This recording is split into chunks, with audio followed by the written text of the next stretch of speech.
Hello, everybody, and welcome once again to The Verdict. Mick Cornett with Kent Meyers. We're here every week about this time talking about current issues and subjects of interest. Today, let's do something different. Okay. Let's just you and I talk. We haven't scheduled a guest on purpose for this time period and for this show because I'd like for us to talk about something you know an awful lot about and I'm interested in, and because it's my hometown, what's going on in Oklahoma City. I know, of course, you're the mayor and involved on a daily basis with Oklahoma City operations, and I think our viewers will like to get a little behind-the-scenes, inside information about what's going on in Oklahoma City from a person who really knows.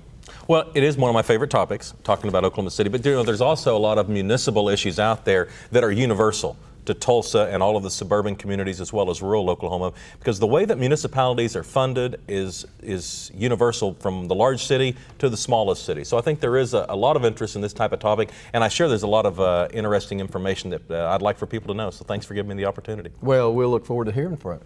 The Verdict coming up when we get back.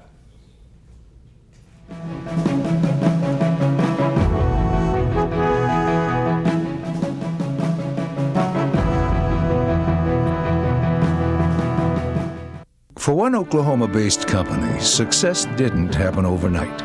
Initially, the days were long, 80-hour weeks common. As we grew, we wanted to share our success, and the ideals of corporate and civic responsibility found a welcome home.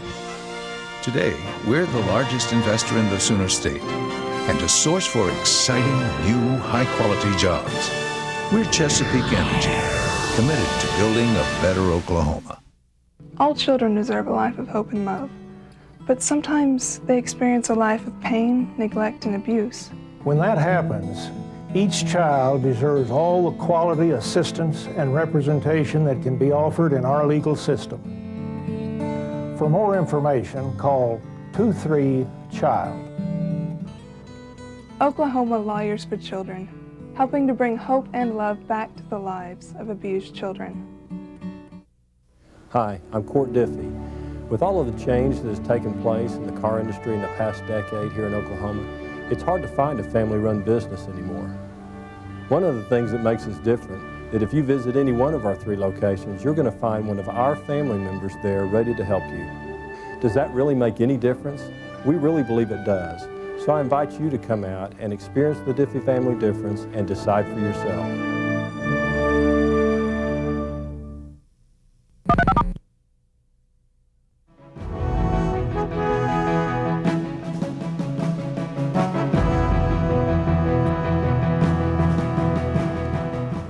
I like that Will Rogers quote. It reminds me of one I heard, that when you talk about government, a lot is, when all is said and done, a lot more is said than done. Pretty good. There are an awful lot of those. You know, I try to come up with those quotes week to week, and whenever I have a show about government, it's pretty easy. Yeah, it is. There are an awful lot of them. Mick, I know many of us know how state government is funded from our income taxes and the like, and how our federal government is funded. Would you give our viewers a little overview about how Oklahoma City or municipal government is funded? Where does the money come from? Well, it's fairly unique, Candy. In Oklahoma, we are funded largely with sales tax. 57% of Oklahoma City's money comes from sales tax. I think Tulsa's number is 59%. And when you get into some of the rural areas, it's even a larger percentage. So that's a lousy way to fund a government organization, because government's expenses are typically pretty constant. You know, they go up a little bit because of inflation and some other reasons. But sales tax proceeds come in like this, depending on the economy. It's an inconsistent revenue source. And there's also some trends working against cities because of sales tax. For instance, this funding situation was kind of formulated back in the 1960s. And they kind of looked at how much revenue typically came in from retail sales and how much came in from services. Now, services are not taxed. When you go get a haircut, you don't pay any tax on that. But if you go back 40, 50 years and you look at spending habits, there's a less percentage now spent on retail and more spent on services. So when they went back and started this formula and said, well, this is the percentage that'll always go to municipalities and that'll be fair, what I don't think they foresaw was that spending habits were going to change. And the other big change that municipalities are dealing with is spending over the internet. Oklahoma City alone figures that we lose out about $11 million a year on sales that's taking place over the internet that is not taxed. And that has an impact on our local retailers. For instance, there are, let's say you own a camera shop locally. Well, it's perfectly legal to go into a camera shop, look around, decide what you want to buy, and then go on the internet and order it. And maybe you save yourself $10 or $20, and by the time you pay shipping, you've saved even less. But the point to municipalities is you haven't paid any sales tax on that, because there's no sales tax on internet sales from one state to another.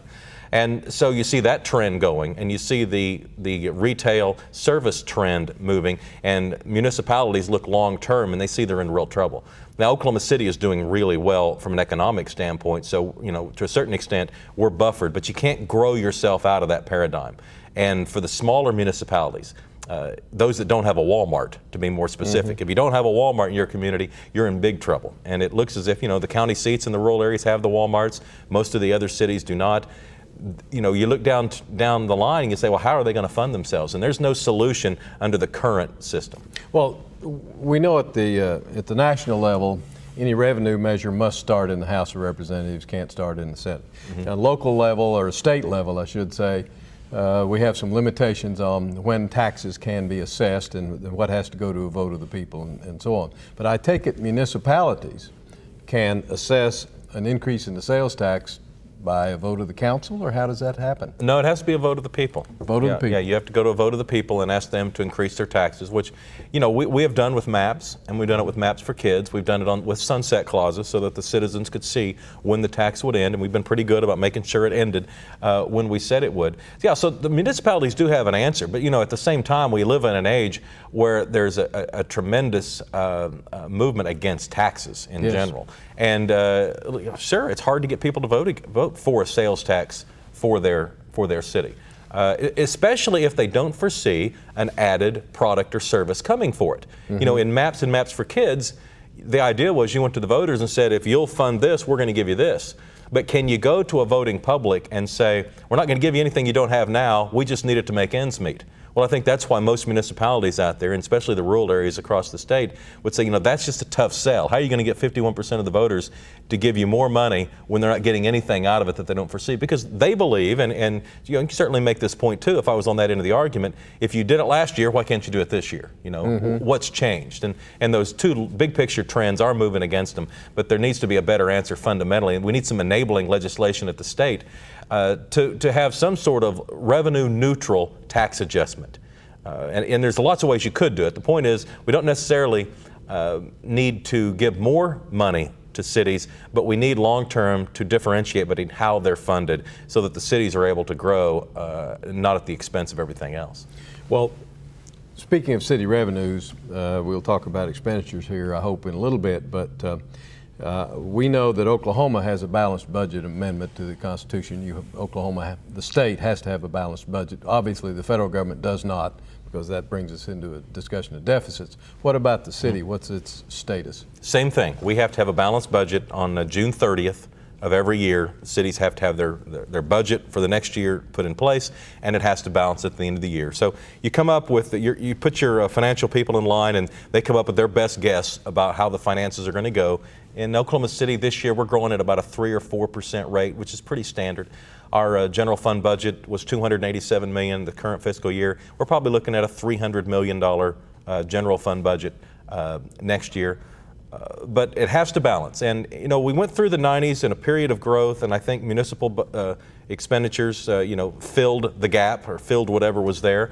And then we went through some hard times after 9/11. And in Oklahoma City, we've eliminated over 200 jobs from city government. And some of that was some good, strong belt tightening that I think probably needed to take place and create some efficiencies. But we also went past the level of where I'm comfortable. We've cut some services in animal welfare and some parks. And when you get right down to putting a budget together, those are two things that seem to be at the bottom of the priority list.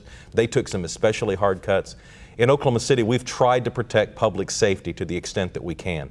2/3 of our budget goes to public safety in general. And so you want to make sure that police and fire are out there to the level that your community is used to. And so that means that some other things have to take a cut. But it does have to balance every June 30th, you're right. Well, in order to make it balanced, you have to consider the expenditure side. The city gets in its money from sales tax and whatever other revenue it may generate. Who makes the decision about what's going to be spent? Is that the council's decision? Well, ultimately it is. But, to a large extent, this year's budget is primarily based on the previous year's budget. And I mentioned that 2/3 of the budget goes to public safety. And those are the result of union negotiations in Oklahoma City and most of the larger cities. And so there are limitations to what we're able to negotiate with the unions. Now, we certainly can determine the size of the force, but as far as the compensation that's going to go to those unions, the courts pretty much dictate that to us. We negotiate in good faith over the bargaining table. Sometimes we go to arbitration. Ultimately, you can put that to a vote of the people if the two sides can't agree. But you try to get those things done. But public safety is 2/3 of our budget. If there's going to be places in the budget where some belt tightening needs to get, or some continued efficiencies need to be identified, you're going to have to look at public safety, because I think the rest of the budget's pretty tight. These contracts with the police and fire unions, approximately what duration are they typically? They're 1 year. Just what? Yeah, They just have to do it every year? that same budget year. And as soon as we finish one, the negotiating staff starts on the next one. And, we look at our peer cities out there, other cities about our size and hopefully in our region, and we try to look at what they're paying, police and fire. And it also gets outside of police and fire, just some of our other city employees that are unionized through AFSCME. Because you want your city employees to be compensated, at the same level of everyone else. And at the management level, we want to be competitive. We want Oklahoma City to have, the best managers that this city can afford, because they're making some long-term decisions that impact an awfully lot of people. We have a few cities, don't we, that are captured within the boundaries of Oklahoma City, basically? Oh, man, do we ever. Can you get started on that? Yeah. We have just... Well, first let's name them. Well, we're going to get to a break, but let me tell you this. There are 23 school districts in Oklahoma City. Oklahoma City residents put students into 23 school districts. Wow. And then there are 11 municipalities in Oklahoma County. And of course, Oklahoma City goes into 4 and just a nudge into a 5th county. Let's get to a break. We're discussing Oklahoma City. Mick, Cornett, Kent, Meyers on The Verdict. We'll be right back.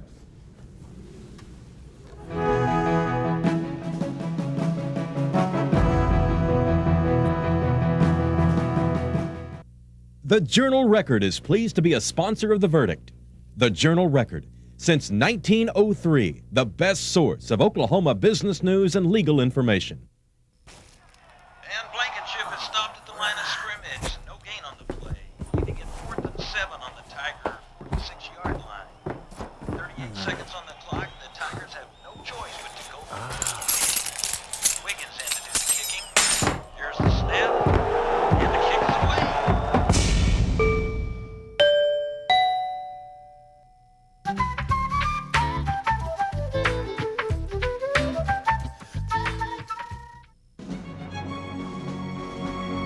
R.S.M. McGladrey. We're accountants.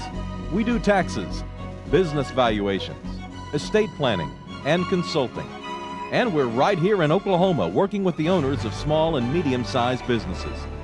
Steve Wilsey and Stuart Meyer have the resources and the experience. R.S.M. McGladrey. In Oklahoma City, the phone number is 405-843-5311.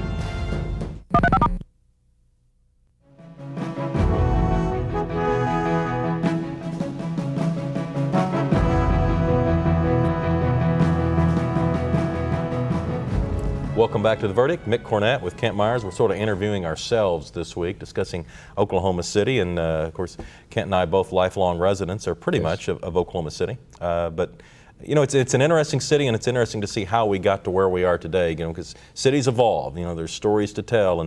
And Oklahoma City in 2005 is not like the city it was 10 years ago or 20 years ago or 30 years ago. It's always changing. Well, I hate to tell too many anecdotes, so I'll just tell one and let it stand for all the rest. But when I grew up as a very young boy in Oklahoma City, I lived on Northwest 22nd Street. And 23rd Street was a fairly large street, we thought at the time, but north of that was nothing.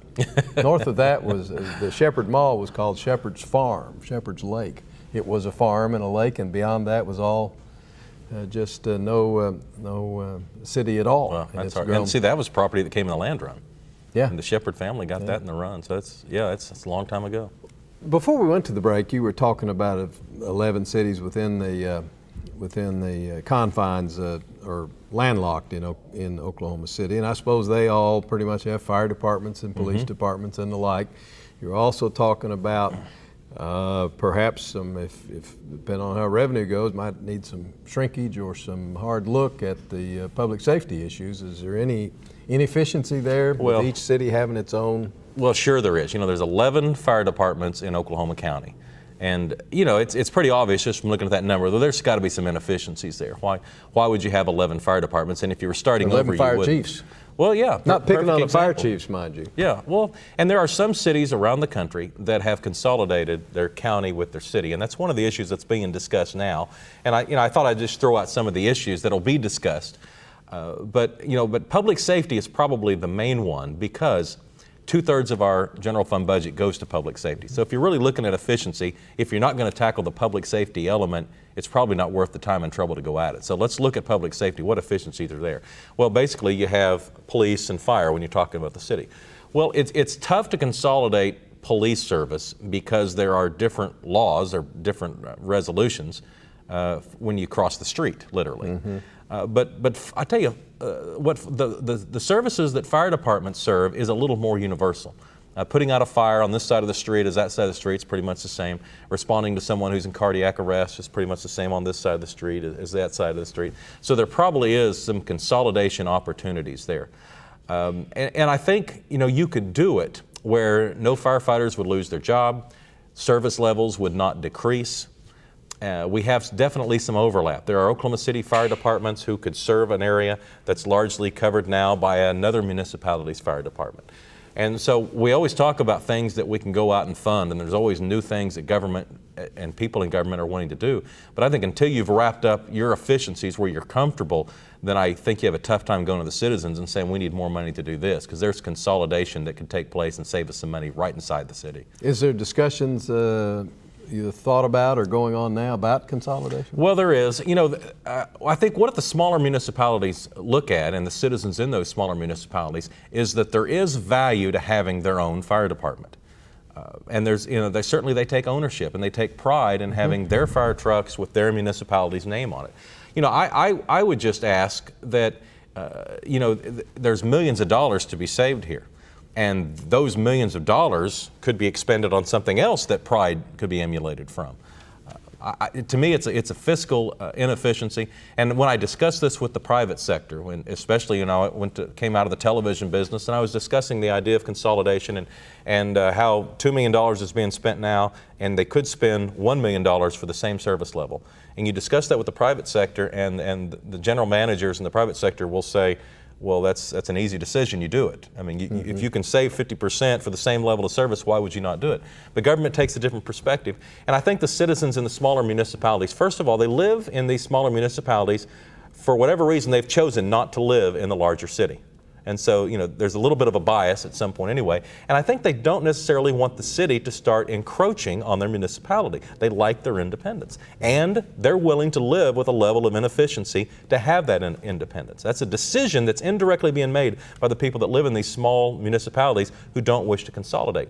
But at what point will that inefficiency raise itself to a point where they don't want to pay higher taxes than they have to, or they realize, those are dollars that I could be spending on our municipality's parks, or we could be doing, we could hire more police officers. I mean, there's other things that could be done. And so I think it's a trend that is pretty much unstoppable long term. And if the people in the municipalities, these smaller municipalities, are really worried about the long-term viability of keeping their identity, what I think is likely to happen if we don't look for some efficiencies is that they'll just get swallowed up and go away because they won't be able to fiscally make it. It's really hard to generate enough revenue for public safety when you don't have the size of a large municipality. Well, let's talk about another aspect of perhaps some inefficient situations, and that is Oklahoma City and its relationship to Oklahoma County government.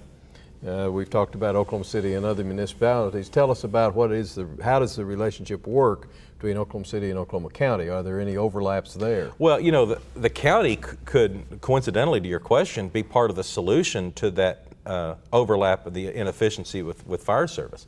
Perhaps it's not Oklahoma City's fire department that went in and provided fire services for the smaller municipalities. Perhaps it's a county-wide effort to consolidate Oklahoma City's fire department with Bethany and War Acres and Nichols Hills and Edmond and everybody else in Oklahoma County and put together one issue. Maybe the county is the vehicle where you do that. Some other overlap, I hear a lot of people say or wonder why we have the Oklahoma City Police Department taking up most of Oklahoma County, and then we have sheriff's deputies out in the areas that are unincorporated. And isn't there some inefficiency created there? And couldn't the county hire one of the municipalities to cover that? I don't know if that would save money or not. I don't know that it's ever been studied. We also have two court systems. There's a municipal court system and there's a county court system, obviously. And so are there inefficiencies there that could be consolidated? So you look at the sheriff and you look at the police department, you look at the fire departments all over the county. And I think one other thing to consider is AMSA. We have ambulance service that's provided basically for the Oklahoma City metropolitan area by a private organization. And is that a service that could be done out of some county-wide public safety initiative or process? And is there any efficiency there? So we do have a lot of moving parts and some other counties that have gone this way. I was recently in Nashville and talked to the mayor in Nashville, and he said point blank, the single best thing we ever did was consolidate our city and our county. And they did it 40 years ago, so they've had some time to see the results. We have heard for years about how large the geographic area of Oklahoma City is. It brings in the issue of urban sprawl, brings in the issue of how we surround other municipalities. What size are we in regard to area in the United States?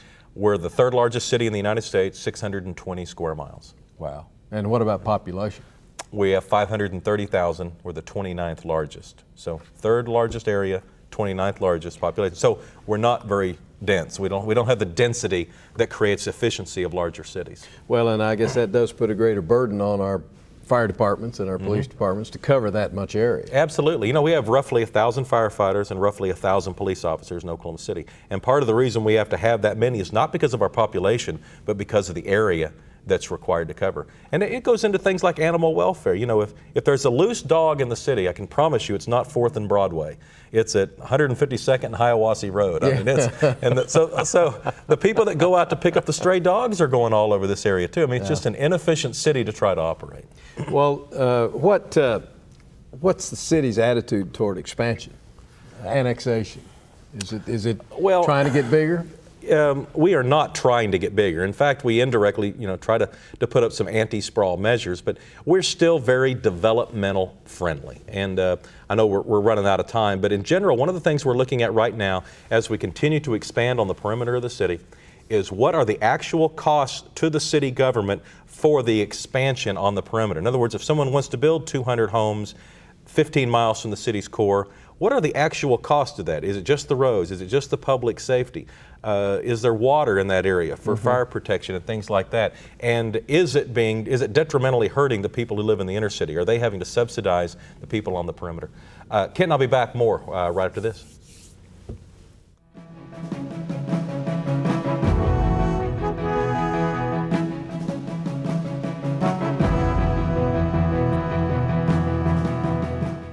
That land next door was a mess. Take more than a lawnmower to revive that land. I heard the oil and natural gas people was cleaning up old oil sites, and it wouldn't cost us a plug nickel.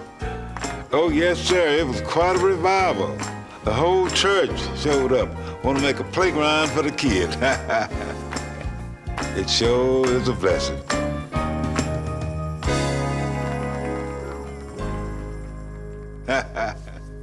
Bringing out the best in each student. That is the simple goal and tradition of Heritage Hall. The focus on the individual shapes the educational experience at Heritage Hall.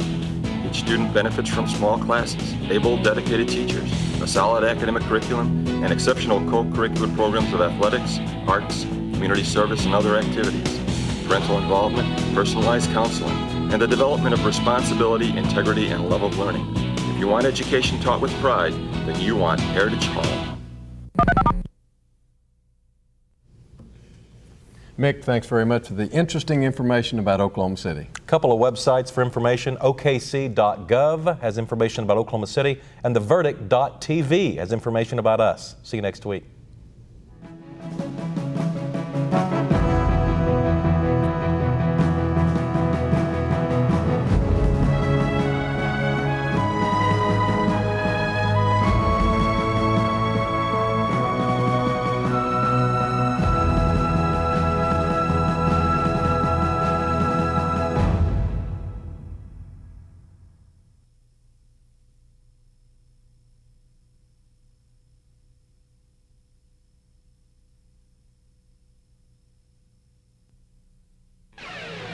The preceding program was produced by the Production Services Group at Cox Communications, exclusively for the Cox Channel.